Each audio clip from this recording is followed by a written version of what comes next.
Hello, welcome to the channel.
Ah, ¿tienes dinero ahí?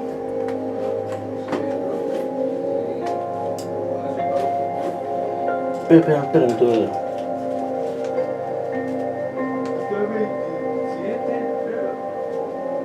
¿Cómo? ¿Qué pedido?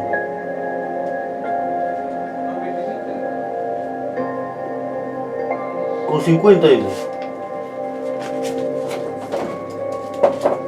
Toma.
Oh, hello Monique. Good morning.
Story in our head of how life's supposed to be. Some people's story is you work hard in school, you become really great, you're a nice person, you're a good person, and then you grow up and you take care of yourself and you find the ideal man and you fall in love, you have a white picket fence, and you have 3 perfect children, and you live happily ever after.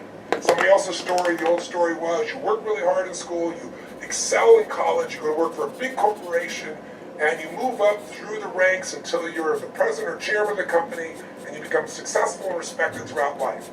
These are some old stories. Obviously, the stories that we hear today of what people's lives are supposed to be like are completely diverse. They no longer have these little archetypes.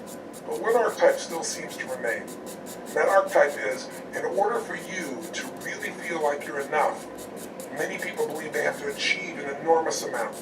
They may do it in different ways. They may do it by building a company and taking it public when they're 27 or 25 years old, or they find to create a new technology, or to become a very special doctor. But we live in a culture in the West that teaches people that you're not enough unless you do something really special and unique, and we define special and unique in interesting ways. A school teacher is not special.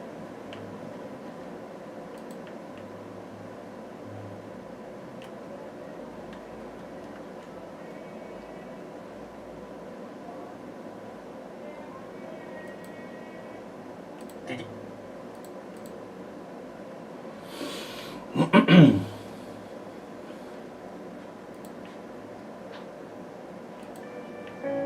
I believe every single one of us has genius within us. I believe every single one of us has this brilliance longing to see the light of the day.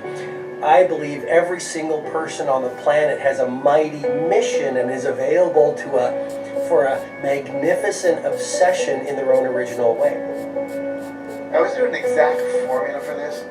Not exactly, but there are certain principles and disciplines and actions that anybody can do. And when they're combined in the right order, they add up to a success system that never fails. You can use these principles and disciplines to jumpstart your success and Hello, Mervat. attract more of what you... I'm just looking for something to listen while I'm drawing.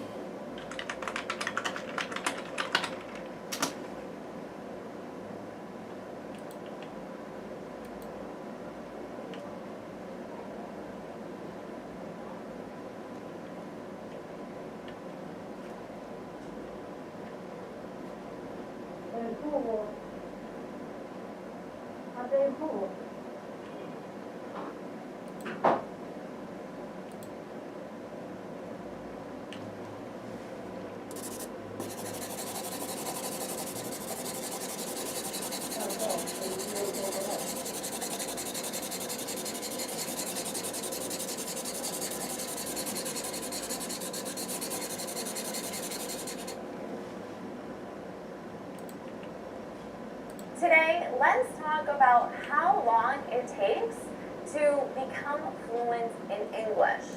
Of course, I'm Jennifer from jforcesenglish.com, and this channel is dedicated to helping you feel confident speaking English in public so you can take your career and your life to the next level. Now, before we go any further, make sure you subscribe and hit that bell icon so you're notified every time I post a new lesson. Now, let's dive in with this video.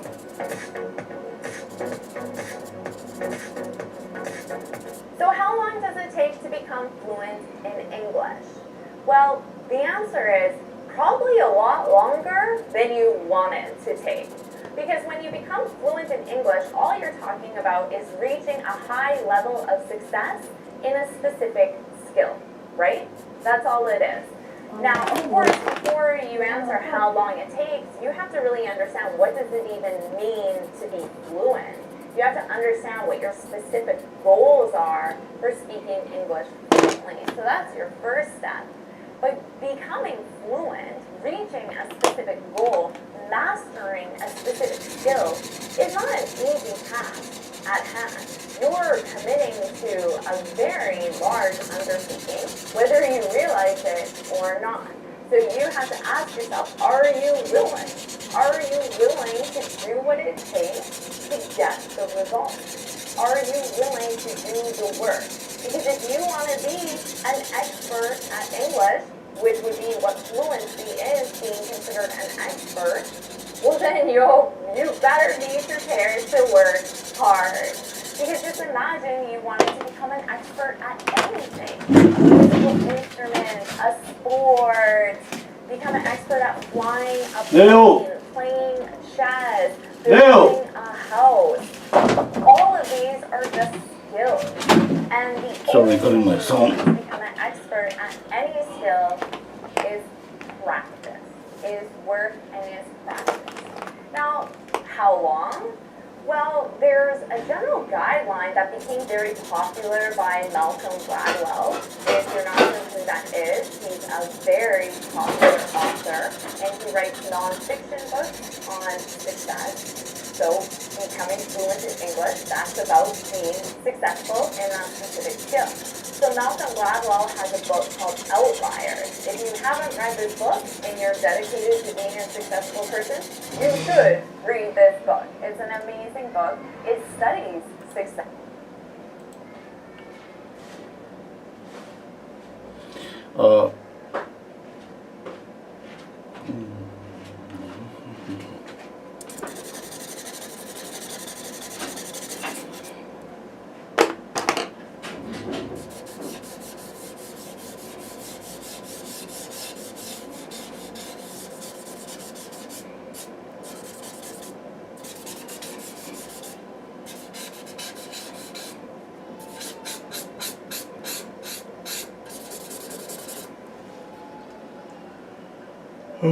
Sorry, I'm just studying a little bit. I mean, I'm doing what I do in the mornings here, study a little bit of English. Says, and it studies what it takes to achieve success. So Malcolm Gladwell made the concept of 10,000 hours popular. He provides a lot of evidence and research and statistics in the book about how it takes 10,000 hours to become an expert at any specific skill. Now don't worry, if that sounds like an incredible amount of time to you, and right now you're thinking, how can I possibly spend 10,000 hours on my English? Don't worry, because that doesn't mean you can't get results before 10,000 hours. He's literally talking about being an expert. So being Michael Jordan style at basketball, or the Beatles style at music and creating music, or Mozart level at classical music, or any other person that's achieved a massive amount of success. Bill Gates at creating programming and software. But all of these individuals that I just referenced, Michael Jordan, the Beatles as a rock group, and Bill Gates, they all share that one quality. They practice. They practice, they practice, they practice, they practice. They practice their skill, their craft, more than anyone else. And that's how they became legends. That's how we still talk about Michael Jordan, even though he's not even playing basketball. We still talk about the Beatles, even though half of them aren't even here anymore. We still talk about these legends because of the success they achieved, because of the work they did to get there. So this video isn't to discourage you against doing the work, but it's just to remind you that honestly, you're probably not working hard enough. You're probably not putting in the amount of hours necessary to reach that specific goal. Or you might be putting in the wrong type of hours. Because I see this a lot with students with their speaking skills. They want to become an expert, or at least fluent, in speaking English. But then they spend all of their time studying grammar. Well, you're not speaking, right? It would be like if Michael Jordan said he wanted to become an expert at playing basketball, but then he spent all of his time playing golf.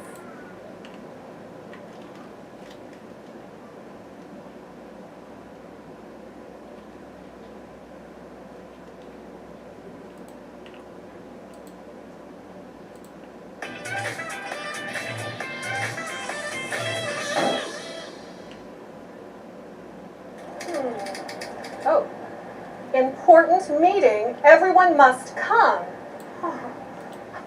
Well, back to work, and my boss has called a meeting. I wonder what it's about. Maybe we're all getting raises. Oh, there's Jonathan. Maybe he knows. Hi, I'm Professor Box. This video is all about work. People talk about jobs and things that happen at work. Your assignment is to find as many work words as you can. Don't worry, I'll help. So, Jonathan, what do you think today's meeting is about? The email sounded important. Well, I have heard people in the building talking about budget cuts. Oh, budget cuts? Wait, who has been talking about budget cuts? Mark in accounting. Mark in accounting? That's one person. That's not people. I know, but Mark knows everything that goes on at the studio. That is true. But wait, look at us. We shouldn't gossip. That's how rumors start.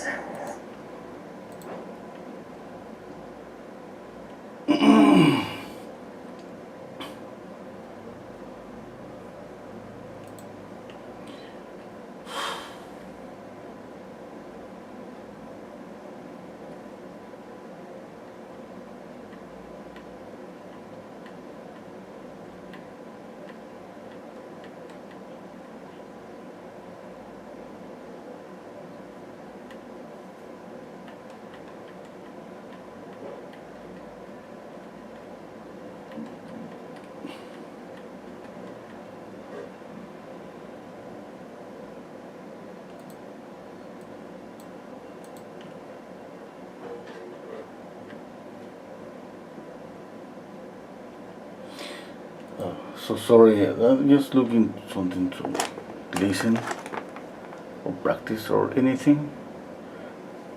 And that's what I usually do when I'm drawing or painting.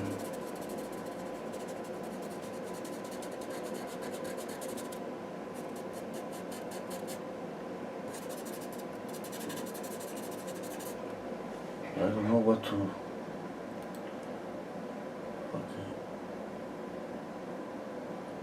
Okay, let's see this.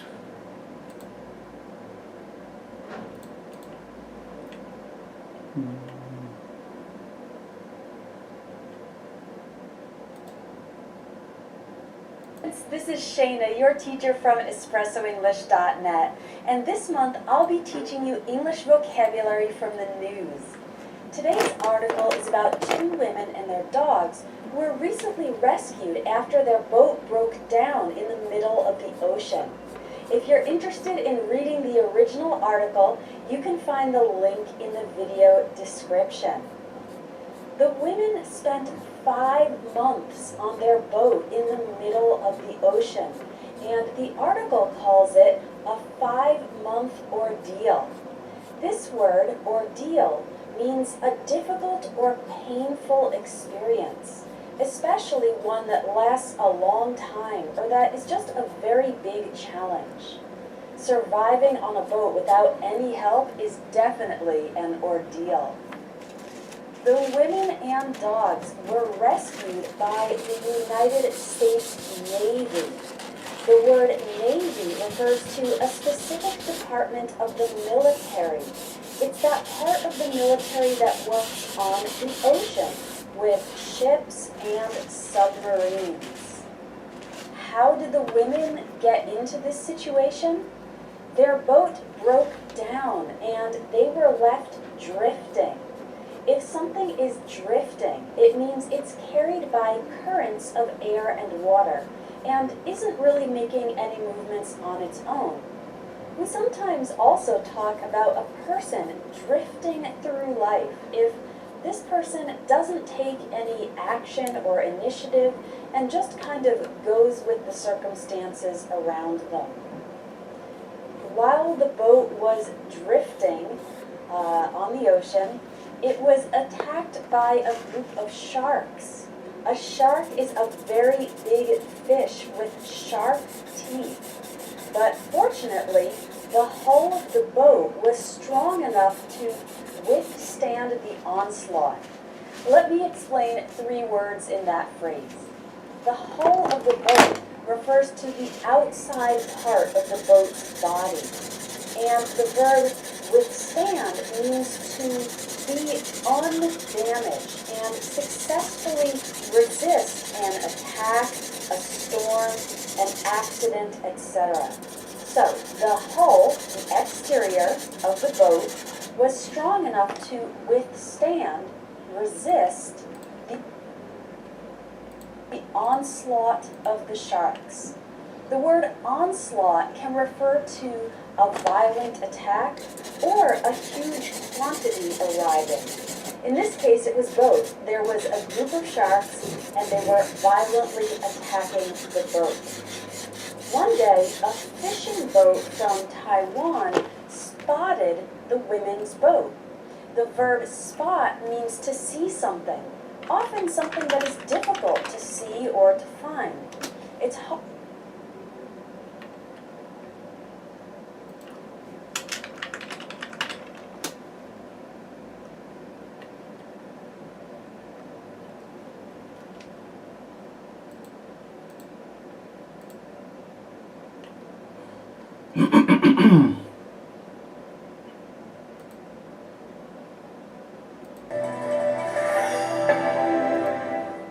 Hello everybody, welcome back to Daily Easy English Expression, the video. Live from America, United States of America. Thank you for watching this video. Remember, you can watch this video and all of my videos on YouTube if you go to the website www.letsmasterenglish.com. You get my podcasts there too. You can download them. It's all free, and you're welcome to the lesson. So, yeah, good stuff. So today's expression, I really like it. Something is not all that something else, adjective. So, Shane is not all that young. Okay, Shane, noun, somebody or something, is not all that adjective. Young, old, funny, gray, bald, fat, skinny, strong, weak, whatever. Shane is not all that young. It's not all that is basically the same as is just a little. Yeah, so Shane is not all that young. Shane is just a little young. Actually, in this case, Shane is actually old. He's young? Well, he's not all that young. Compared to somebody who's 80 years old, Shane is young. But for most of us, Shane is not that young. Shane is not all that young. So why do we say all that?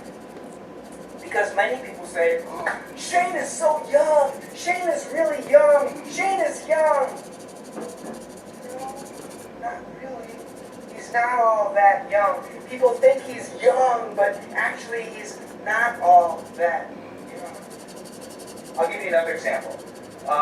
Let's think of a movie star, Brad Pitt. Do you know Brad Pitt? Well, personally, I do know Brad Pitt. He lives 2 houses away. Not joking. And everybody thinks, oh, Brad Pitt, he's so handsome. Even men say, yeah, Brad Pitt, yeah, he's pretty handsome. He's handsome. Well, I can tell you, he's not all that handsome.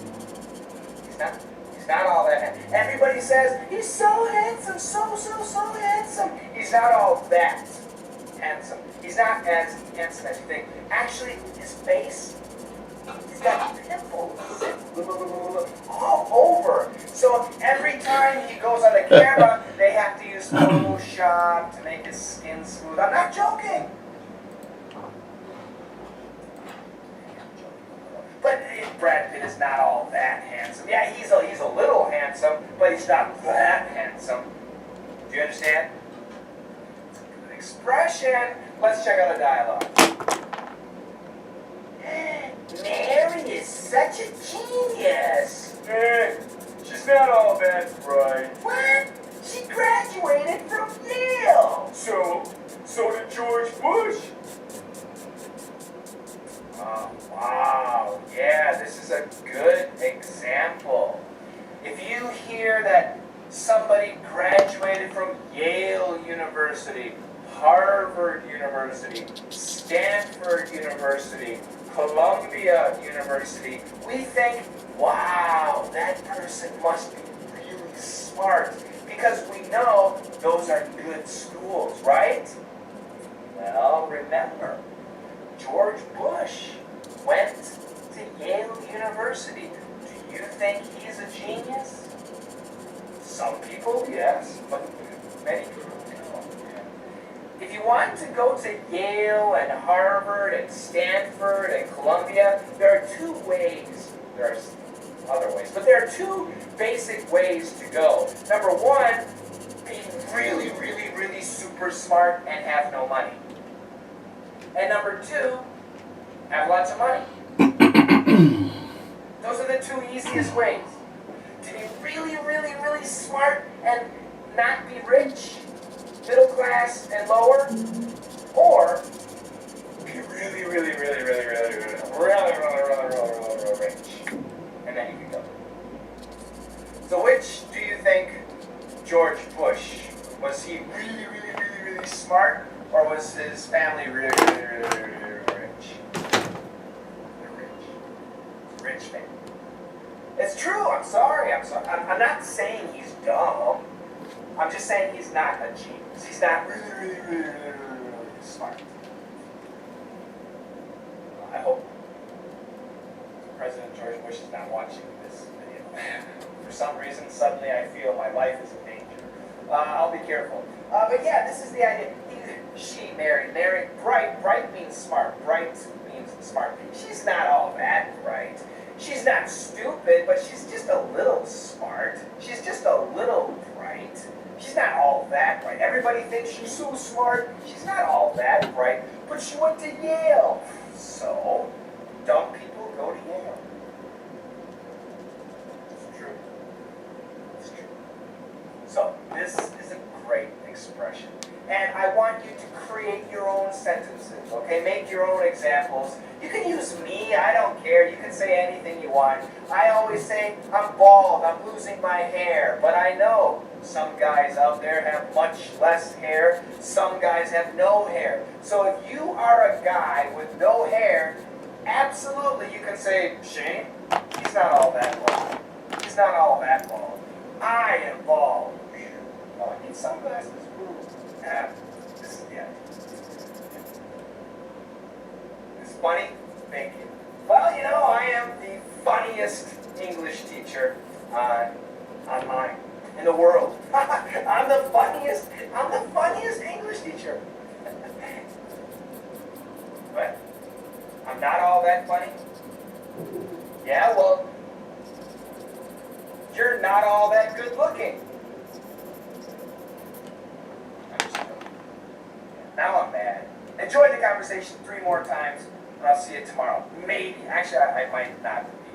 It's my day off. Peace. Anyway, have a great one, and I'll see you. Bye-bye.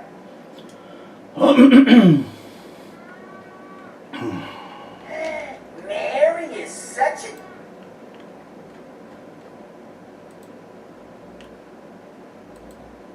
Did you come?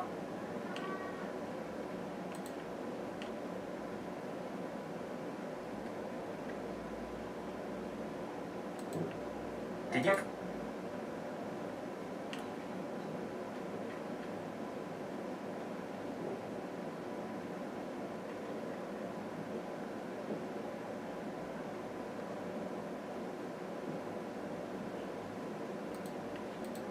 Did you come?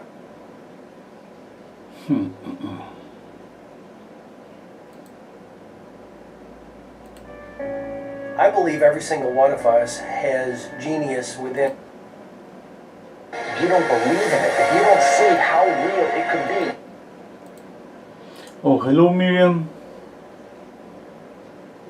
Oh, okay, thank you. I just trying for Sayer. Oh, yes, of course. They're kind of the same format, 8 by 8, counting the paper, yes. Yeah. Well, I didn't send you the other yet. I was planning to go to the mayor tomorrow or Thursday.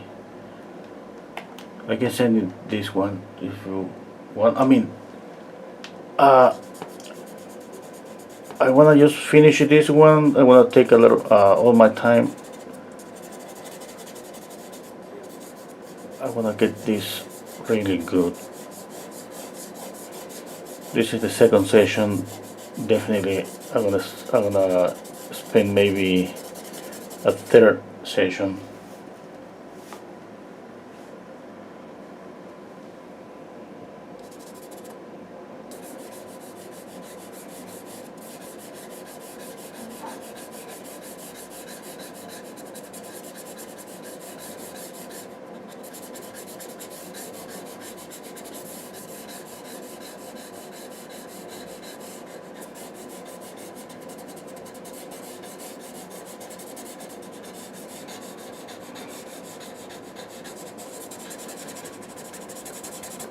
Okay, I'm just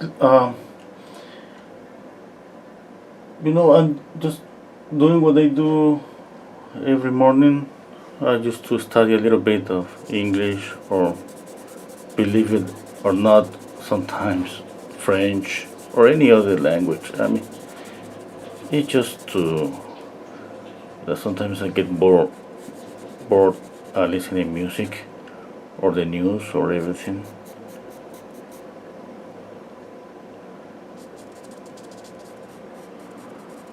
And that's what I do basically. I just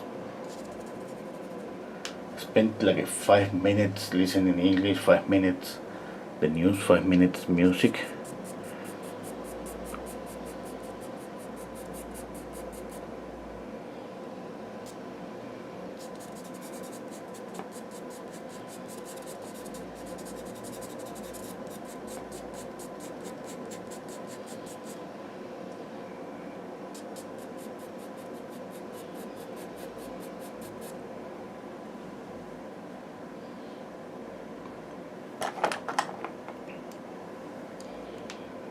And the price for the drawing, speaking about this, I don't know, $60.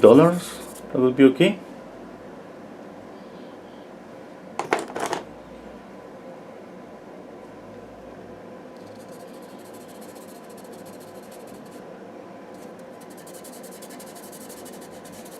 You're gonna put. This is a motivational video. Which one? Oh, this one. Of yourself that you want to become, and even though people have told you that it's not possible for you, that the things you did in the past are never going to allow you to do that you're not smart enough. If you let that creep into your mind, then that's what's going to happen. But if you can see that vision, if you can allow yourself to believe it, then you're going to take the steps you need to execute against that. If you go out there and do those things, you won't regret it, but you will regret it if you don't. So get out right now and build the person you want to be so you can have the life you want to have.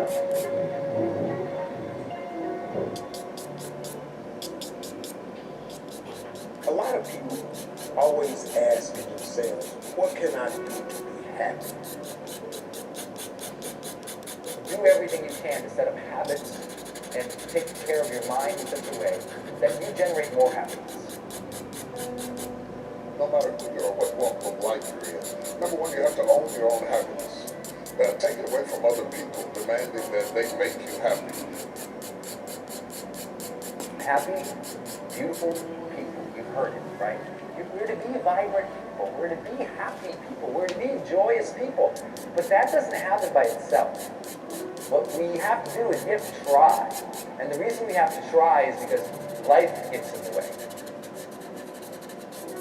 All of us have within us this amazing capacity to manifest and attract anything that we want into our life. You're a seed. You are full of gifts, talents, potential. But if you plant yourself in unhealthy soil, if you hang around friends that compromise, pull you down, if you're in an environment that's limited, with people that tell you what you can't become, you won't see the growth that you should. You are loved. You are divine. Put that into your imagination. I am well. I am happy. Look at spider. Can you see the spider here? Even if your senses tell you, Oh, it's a spider. Oh, baby, where are you going? I have the power. Do you see this little spider? I have the power to create this. I have the power to attract this. I have the power to save my relationship. I have the power to build an unstoppable business that serves people all over the world. I have the power to write my next book or my first book. Sometimes I grab the spiders in my hand, and my wife she can help herself. She's so scared for spiders. We will transform this planet. I'm telling you, it can be done.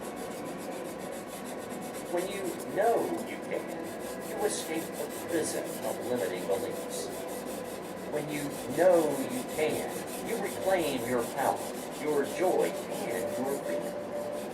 As you free yourself from the prison of limiting beliefs by choosing empowering beliefs, you truly can be and do and have whatever you desire.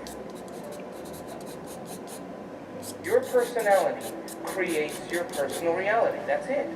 It's that simple. And your personality is made up of You found a spider in your studio, Monique. Spiders love art. Yes, Miriam.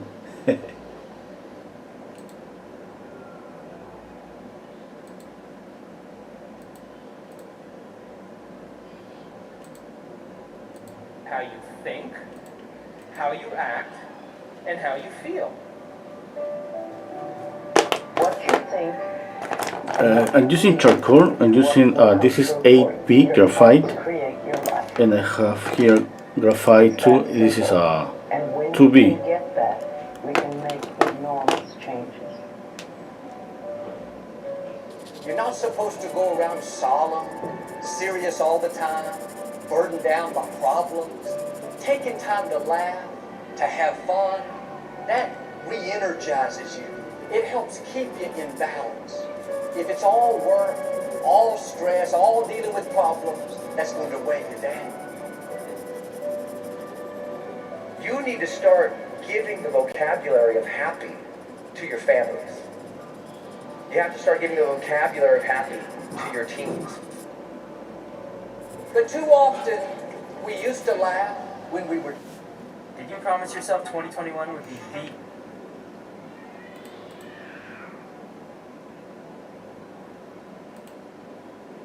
We used to have fun. We used to enjoy each other. But now we've let the pressures of life cause us to become more solemn. We don't have time to laugh. We have bills to pay. We have children to raise. We're dealing with problems. We don't see eye to eye on every situation. But the joy is what's going to help you get through the tough times. Laughing together, having fun, that's going to help keep you together. You have a life that's better than 95% of the people on this planet. Most of the people on this planet do not have the luxury that you have right now to watch somebody on a video on YouTube and be able to benefit from that and receive information that could actually improve and better your life.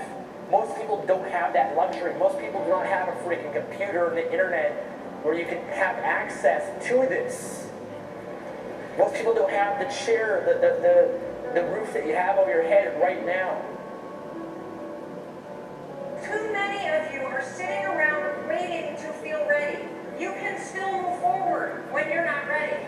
Too many of you are waiting to feel like you deserve to make 6 figures. It's about the action. Your mind, your history, your past, you will always have a million excuses not to do it, not to feel like it, not to believe in yourself.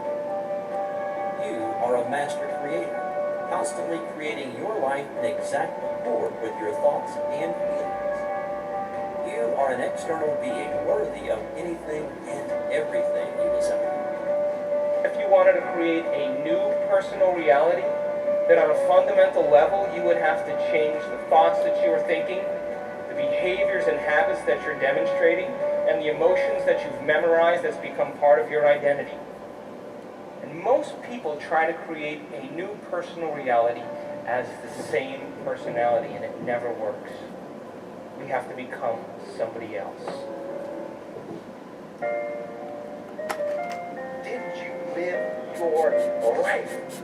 Not someone else's life, not the parent's life, not your spouse's life, not your team's life, not your obligations life. Did you live your life? Because you got one shot at it, so did you show up and do well?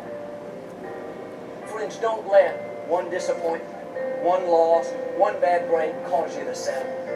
We all go through things we don't understand. Life doesn't always make sense. The key is you have to pass through the place of your greatest pain. If you get knocked down, bounce up.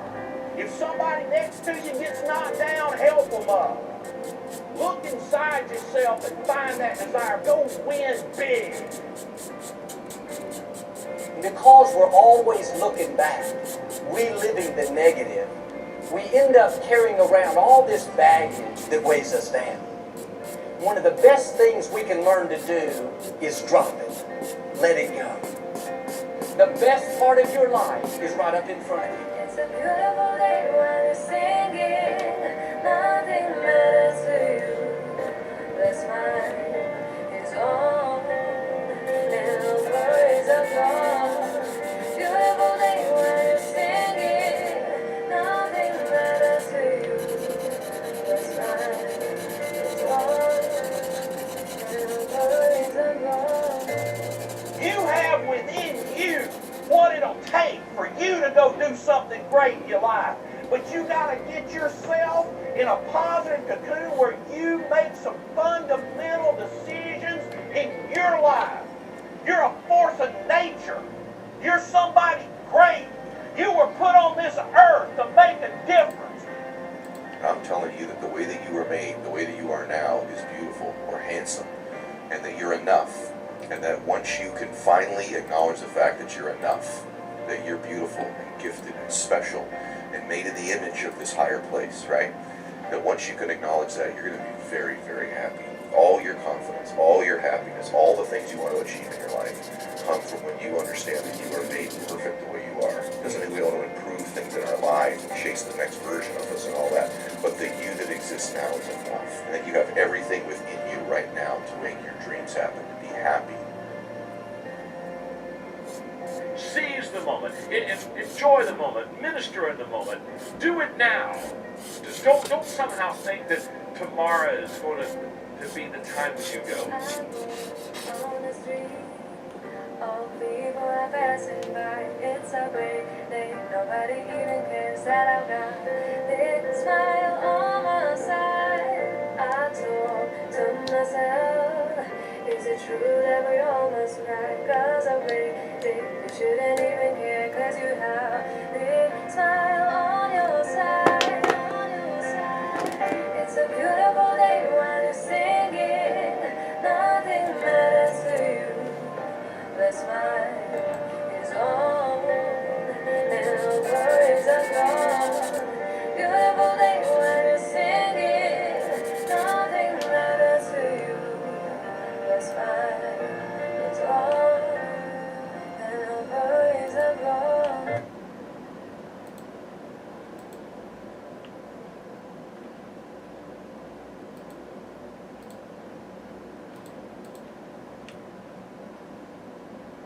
What's using my life? I heard a guy give a lecture one time that says, we are today what we were when. And he was talking about the fact that we, to a great extent, behave, think, react because of some previous experience that we've had. One of the things that we know about life is that it is always changing. Sometimes you're up, sometimes you're down. Sometimes things go real well, and sometimes they don't. Sometimes you're happy, and sometimes you're sad. Now that's that thing called life. And when we begin to understand and know that, accepting that reality, that we will never ever have things just on an even keel all the time, that you're going to have some ups and you're going to have some downs. But during those down moments, that's where the growth takes place. That's where the work is. Anybody can feel good when they have their health, their bills are paid, they have happy relationships, business is successful. Anybody can be positive then. Anybody can have a larger vision then. Anybody can have faith under those kinds of circumstances. Am I correct? See, but the real challenge of growth, mentally, emotionally, and spiritually, comes when you get knocked down. Somebody said that adversity introduces a man to himself or a woman. How you handle it, that's where the growth takes place. When I was facing some challenges, I had a guy say something to me, and I suggest this is one of the first things that you want to do. when you're facing a challenge, you want to get unstuck. Evaluate where you are. Look at it, assess yourself. Assess yourself and assess the situation. What brought you there? What role did you play? Earl Nightingale had a saying I like. He said, all of us are self-made, but only the successful will admit it. What has brought you to this point? What did you learn from it? Are you learning anything, or are you doing it over and over and over again? Somebody said that insanity is doing the same thing in the same way, expecting a different outcome. Are you going through it, or are you growing through it? Are you bigger and better because of it? Because it's not going to leave you until you grow through it. I was going through a major challenge in my life that was wearing me out, that was using me. You see, your mind is, you know, when you go into a service station to get gas, you don't go in there and just start pumping. When you push the lever up, it clears the previous bill. By the same token, if you want to begin to move, you got to clear your mind of all the unnecessary luggage and baggage that's weighing us down.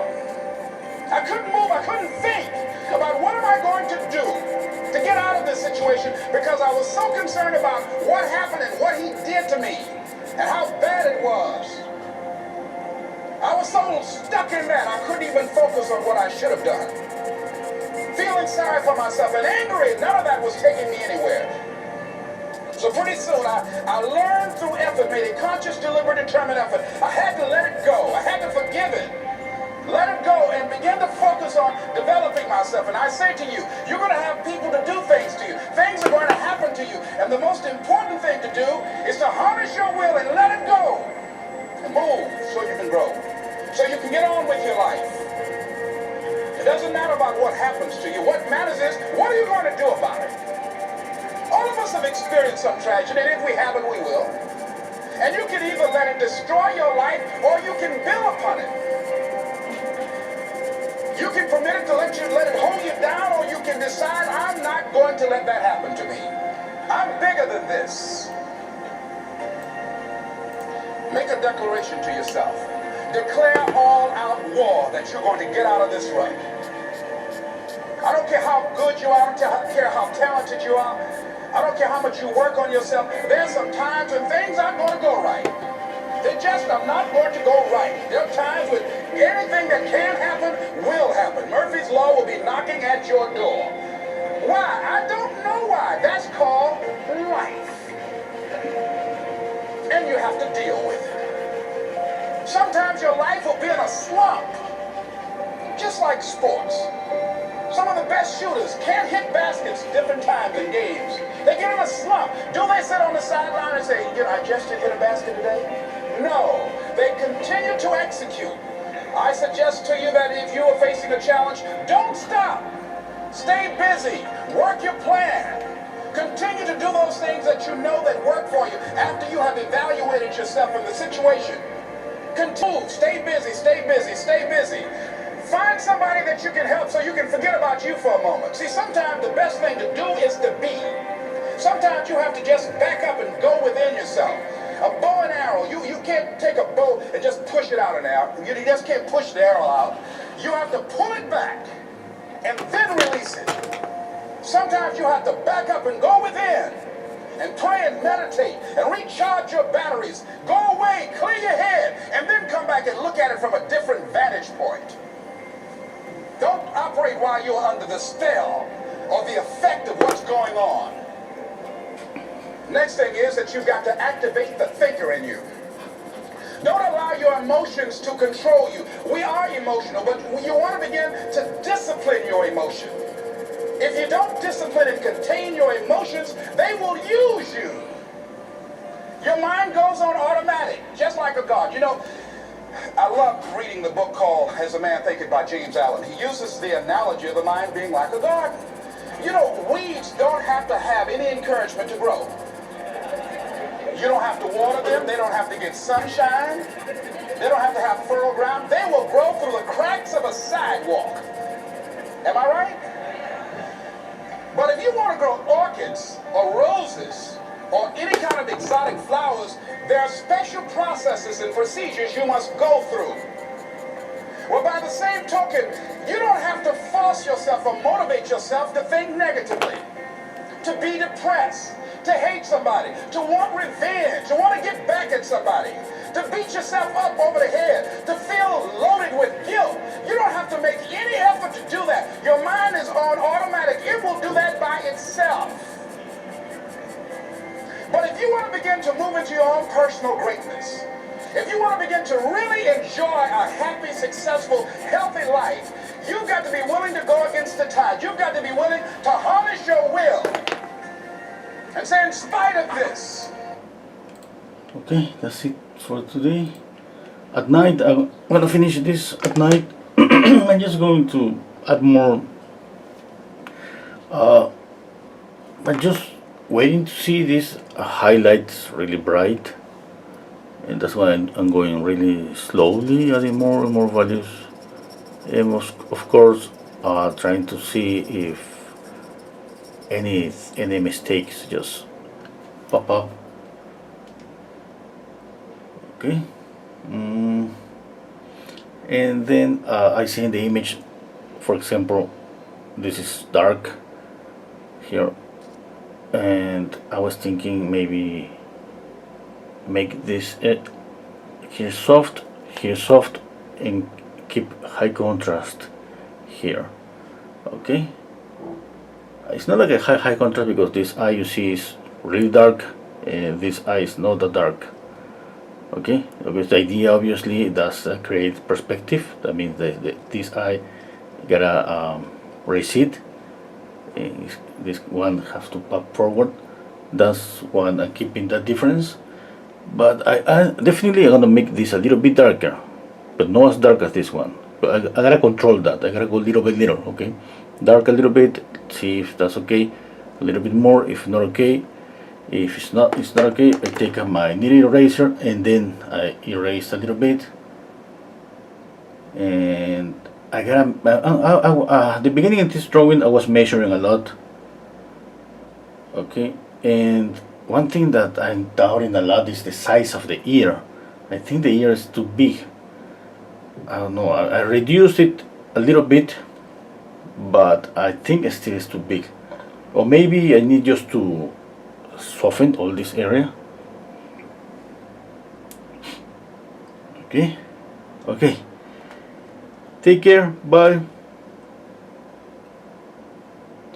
Okay, hello Sholdari. Yes, Miriam, good inspirational audio. Yeah, I love to hear that. I love to listen to that sometimes early in the morning. I study a little bit of English and I start my day. I mean, not every day, but when I have the time, I do. Bye, take care. See you at night.